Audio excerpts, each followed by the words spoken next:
como é que funciona a síndrome do impostor? Tu estudas bastante um tema durante um longo período. Não tô falando aqui de 6 meses, 2 meses. Tô falando aqui de anos. Questão de 4 anos, 5 anos, 6 anos. Você já conseguiu uma certa expertise sobre o tema. Você sabe que as coisas são relativas e não são preto no branco do jeito que... é isso e acabou? Não, não é isso e acabou. E também tem coisas que dependem de sociedade para sociedade. Por exemplo, a própria moral, ela é... ela se diferencia ao longo de culturas e ao longo do tempo. Por exemplo,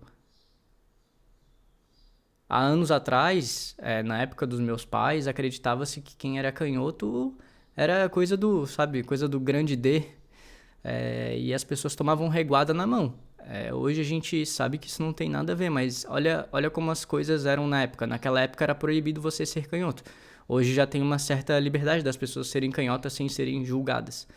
Então, e a questão da síndrome do impostor, eu parei para perceber nesses últimos tempos, né? Quando tu estás muito próximo, muito próxima de atingir um objetivo que tu queres, tu começa a te sabotar.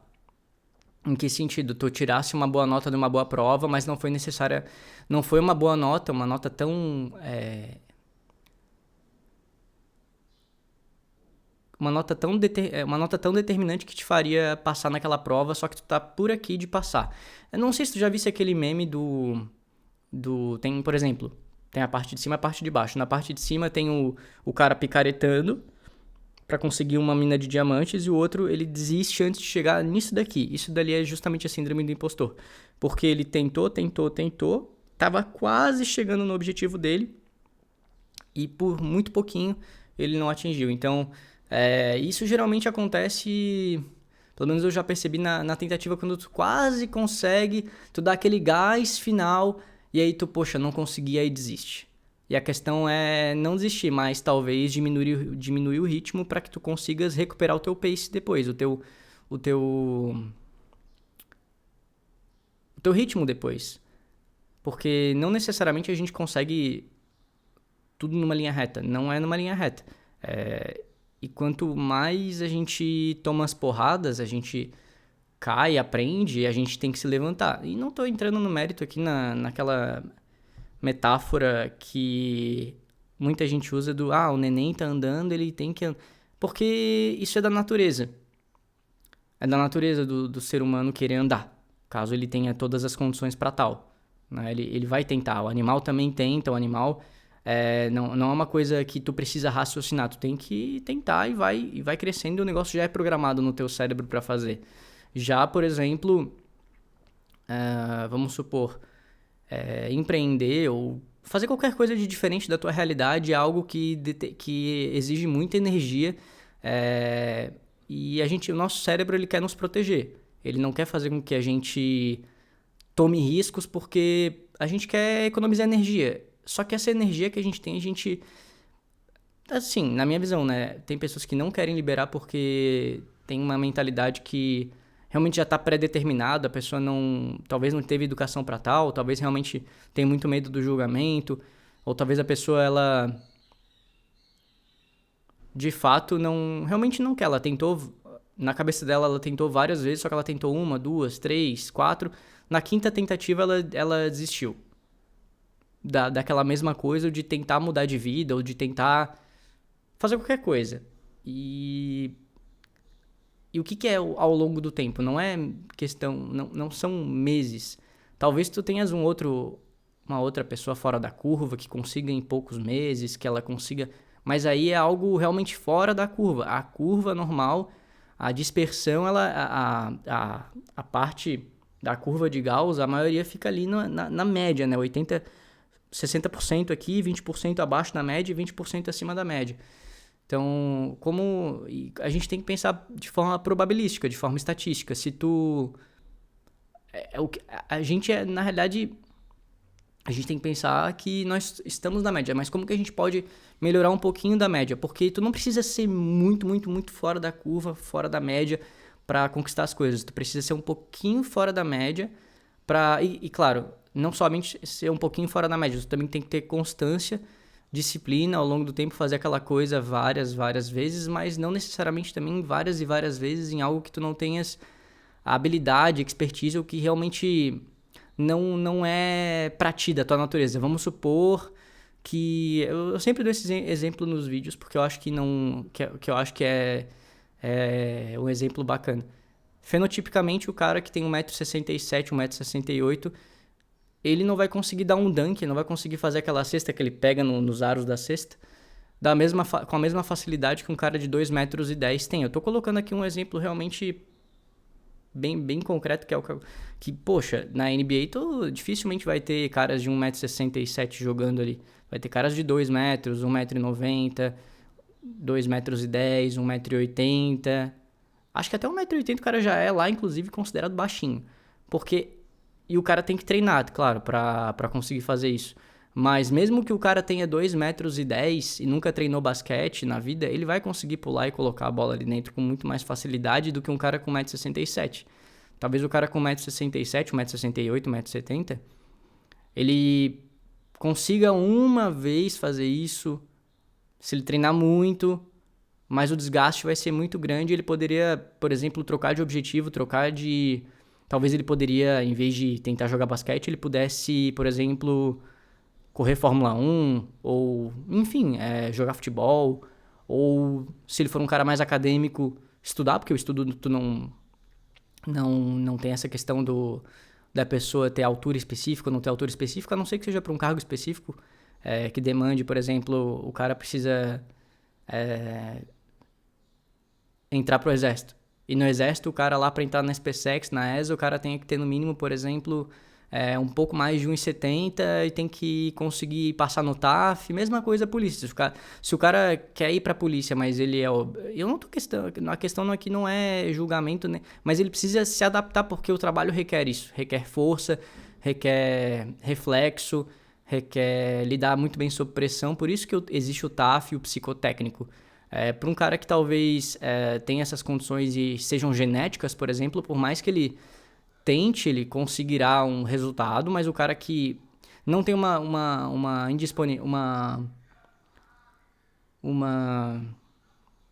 não tenha nada que o impeça geneticamente, mas que o favoreça geneticamente, ele vai conseguir de forma mais fácil, e se ele treinar muito, se ele fizer o que tem que ser feito. Talvez esse cara que queira para a polícia seja o sonho dele, mas talvez seja impossível dele conquistar esse sonho. E a questão aqui também não é ficar em cima do muro, mas realmente colocar um pouquinho a cabeça para pensar. E se talvez se tu gabaritou, por exemplo, ou quase gabaritou uma prova de 80 pontos, de 120 pontos, você fez 100 pontos, mas por questões genéticas, questões fenotípicas, tu não consegue passar no TAF ou no psicotécnico, que seja, ou no exame médico. Que seja, e não adianta tu judicializar, até porque se tu judicializar, isso vai repercutir dentro da instituição e tua vida lá dentro vai ser não vai ser das melhores, entende? E aí talvez tu pudesse ser um administrador numa assembleia legislativa, ou talvez tu fores muito bom em matemática, ou enfim, tu sejas professor de matemática, ou se tu gostares realmente, porque são cálculos diferentes, são nuances diferentes de uma mesma coisa, são raízes. Se a pessoa gostar e for apta e tiver realmente essa vocação de construir pontes, de projetar aviões, projetar carros, pensar na aerodinâmica, porque tem uma coisa, o cara que gosta da aerodinâmica, o cara que sabe e consegue concretizar isso no mundo real, e tem um cara que gosta mais da abstração, da teoria. E não tem nenhuma coisa errada nem certa. A questão é que a gente não tem que se jogar pelo que o outro quer. A gente tem que ser o que a gente quer, o que a gente quiser. E sim, claro, vai ter o julgamento das pessoas, vai ter tudo isso daí, mas uma coisa que eu li no livro do Antifrágil, que é ruído, é muito ruído. A gente é bombardeado por ruído, social media, ruído, notícia, ruído, toda hora tem alguma coisa acontecendo e a gente fica naquela coisa realmente zumbi, a gente não pensa e a gente não sai da onde a gente tá. Então, por exemplo, eu não tenho nenhuma notificação no meu celular. Eu não gosto de notificação porque, imagina, tu acorda, liga o Wi-Fi, qual que é a primeira coisa? Tu deixa o teu celular a um braço de distância da tua cama, poucas pessoas deixam longe, as pessoas ficam muito presas a isso, e aí já liga o Wi-Fi, o que acontece? Um monte de notificação de um monte de aplicativo, um monte de coisa, e a pessoa vai ficar ali 30 minutos olhando aquilo dali, enquanto ela poderia estar fazendo qualquer outra coisa. Indo tomar o café dela, com calma, pensando o que ela vai fazer no dia, tendo uma estratégia para o dia, tendo uma estratégia para a semana, tendo uma estratégia para o mês, tendo uma estratégia para o trimestre, semestre, ano, enfim, e assim sucessivamente. E não necessariamente precisa ser um plano perfeito, até porque o papel aceita tudo e existem as intempéries da realidade. Por exemplo, eu queria muito ter passado na época da faculdade num curso extremamente concorrido. Não passei. Passei em outro. Decidi fazer esse outro. E tudo bem. A questão é que são pontos que a gente precisa refletir e ver o que vale a pena pra gente e não o que vale a pena pro outro. A gente vive... Eu não vou entrar no mérito da sociedade de aparência, mas a gente hoje é muito melhor tu teres do que tu seres. Se tu tens, tu necessariamente és. E não necessariamente isso é verdade. Não é uma tautologia. E não é usando termos difíceis para me parecer intelectual, mas tautologia é o quê? Quando todas as proposições, todas as frases, tudo aquilo que tu vês, a realidade, ou o que parece ser realidade, é verdade. E não é verdade. Não necessariamente alguém que usa terno e gravata é menos ou mais daquele que não usa terno e gravata. Tem pessoas que usam terno e gravata e são pessoas idôneas, pessoas éticas, pessoas honestas. Tem gente que usa terno e gravata que é um picareta. E da mesma forma que tem gente que se veste de forma humilde, é inteligente, é esforçado, é uma pessoa boa, e tem gente que se veste também de uma forma não tão luxuosa e é um picareta também. Então, assim, acho que a gente tem que parar de crer em tudo que a gente vê e começar a questionar um pouquinho o que está ao nosso entorno, porque isso que vai nos fazer seres humanos melhores, seres humanos críticos, seres humanos com noções de mundo e visões, tanto do lado, por exemplo, do lado do empresário, quanto do lado do trabalhador, do consumidor, do colaborador, do funcionário, do que tu queres chamar. Hoje tu tem que usar muito eufemismo para muita coisa. Então, assim, o recado geral do vídeo eu não posso me expor porque o meu patrão, o meu chefe, ou minha mãe, minha família vão me julgar. Tem que sentar e conversar. O problema é que, assim, é um problema extremamente... É um problema cultural, social, um problema educacional, é muito problema, mas a gente não tem que ficar fazendo... A gente tem que colocar nossa cara pra bater e aparecer e falar a nossa opinião. Eu sugiro também que tu não fales de forma... ainda mais no YouTube, ainda mais em grandes canais de mídia que possam ofender alguém. A não ser que tu seja humorista, a não ser que tu seja... Enfim, mas se tu és uma pessoa normal, com uma carreira, ou que quer ter uma carreira em algum lugar, tem que ter uma estratégia. Se tu estás no LinkedIn e for, por exemplo, só ficar colocando palminha ali dentro, beleza, vai receber like, mas qual foi a contribuição que tu deste para aquela postagem que é uma oportunidade de tu seres visto? Por exemplo, a pessoa tem, sei lá, 600 mil seguidores, é um recruiter, top voice do LinkedIn que seja. Pô, se tu comentar um negócio ali dentro que faça as pessoas refletirem e colocar o debate, bom, talvez já aconteceu comigo, de eu colocar um ponto de vista diferente ali dentro de uma pessoa gringa, a pessoa foi lá, não gostou e deletou o comentário. Ela não me bloqueou, mas ela deletou o comentário porque, enfim, talvez ela tenha se sentido atacada, talvez ela tenha se sentido... não curtiu.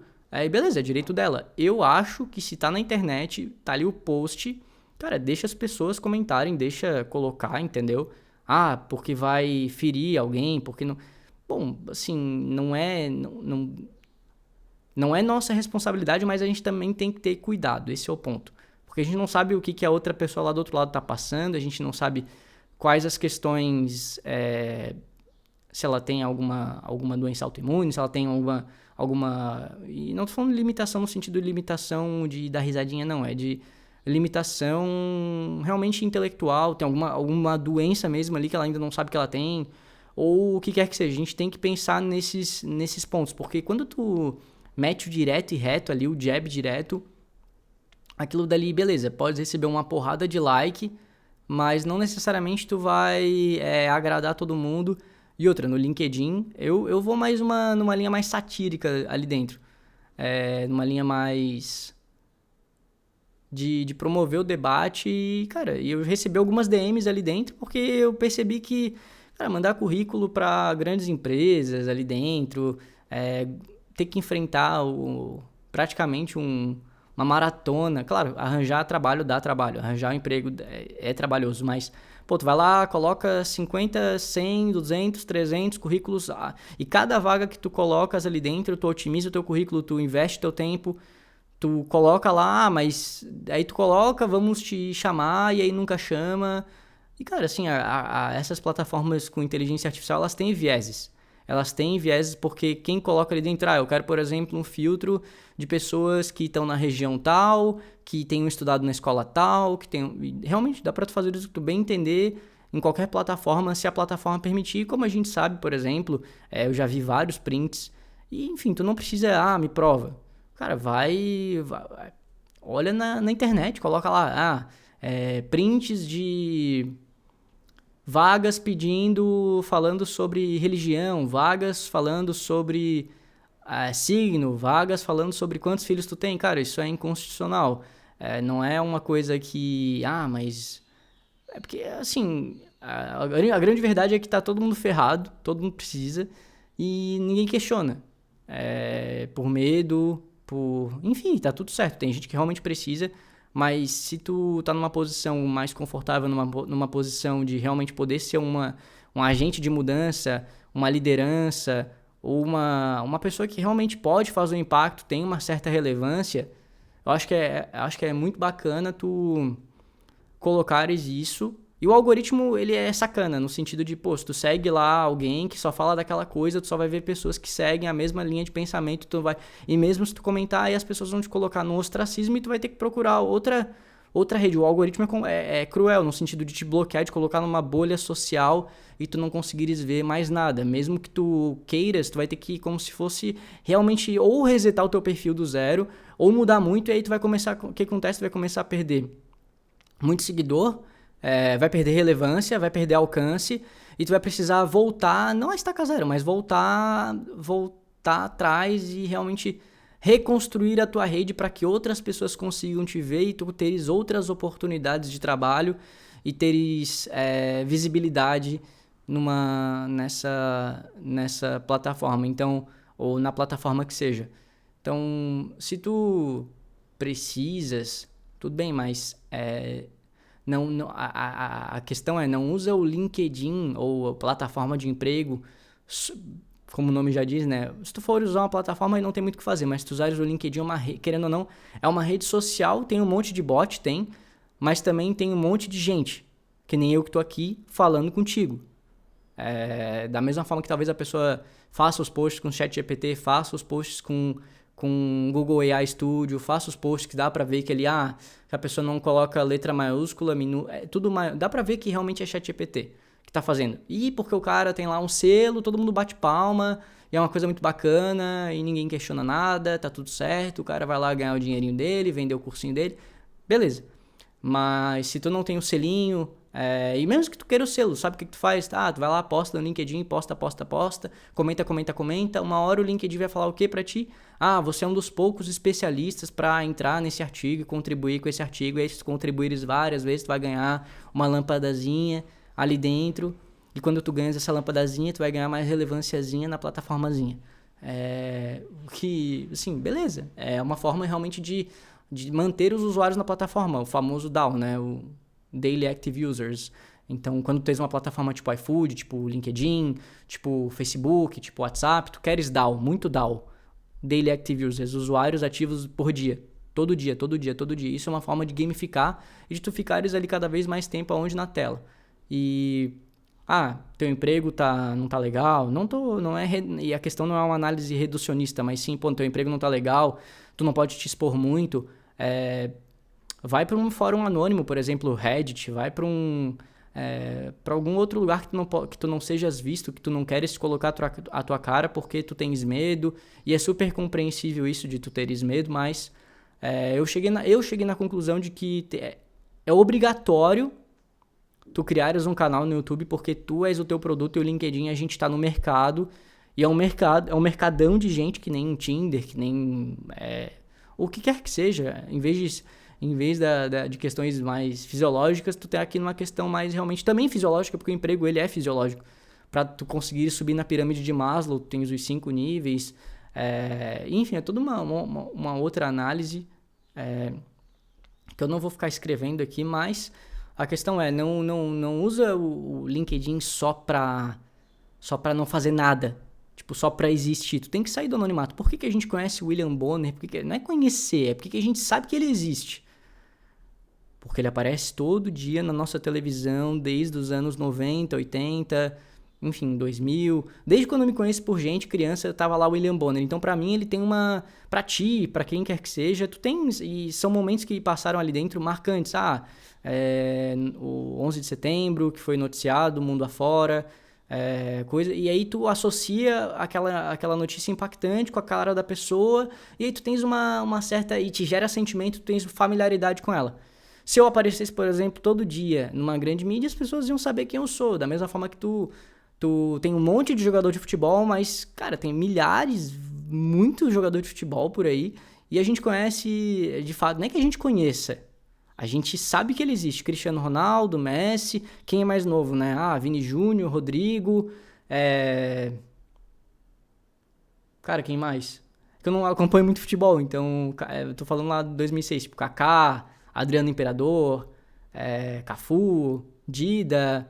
Hoje eu nem acompanho mais futebol, mas quem acompanha sabe que existe. Mas se tu fores ver todas as ligas de todos os países, não, primeiro que não dá tempo, segundo que tem um monte de nome estranho, nome diferente no sentido, e não aparecem o tempo todo. Por mais que tu queiras conhecer o cara ali dentro, o que mais todo mundo tá falando? Tá falando lá do Vini Júnior, tá falando lá do Rodrigo, tá falando do Cristiano Ronaldo, do Messi, sei lá,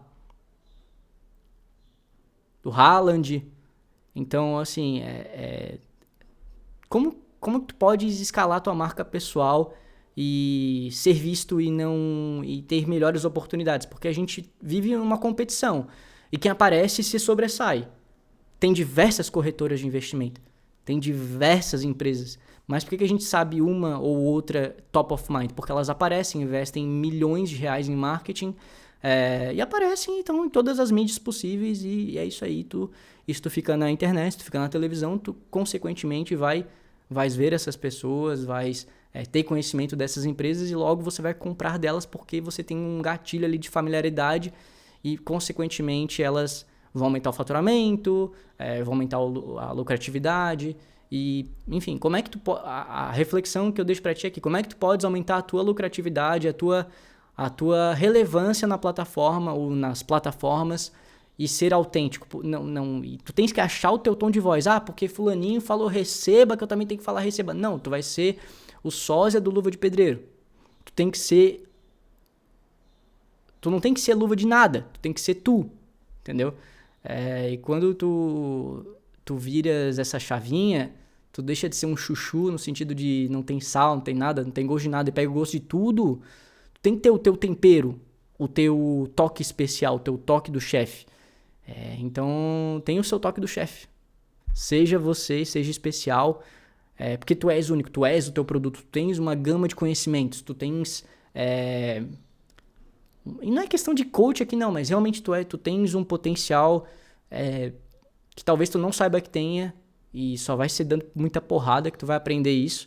E o quanto mais tu aprenderes com isso e mais rápido tu utilizar dos teus aprendizados para ensinar para alguém alguma coisa, tu vai ajudar essa pessoa e querendo ou não é questão de dar dinheiro, ninguém dá nada para ninguém. A gente ajuda, enfim, se a pessoa tá passando muita fome, muita necessidade, mas chegar eu pra ti na rua, me dá teu dinheiro, tá? Tipo, Não é bem assim que as coisas funcionam. Então a gente tem que começar a pensar mais no próximo e querer realmente ajudar. E, cara, claro, a gente vive num sistema de troca. Tô te dando meu tempo, meu investimento do que eu acho, que eu sei, do que eu estudei, do que eu validei do meu passe. Logo, se eu tô te gerando valor, tem um desequilíbrio. A gente precisa equilibrar isso daí. Com o quê? Talvez tu faz uma permuta comigo ou tu vai me pagar. Tu vai investir o teu dinheiro naquilo que eu tô te passando.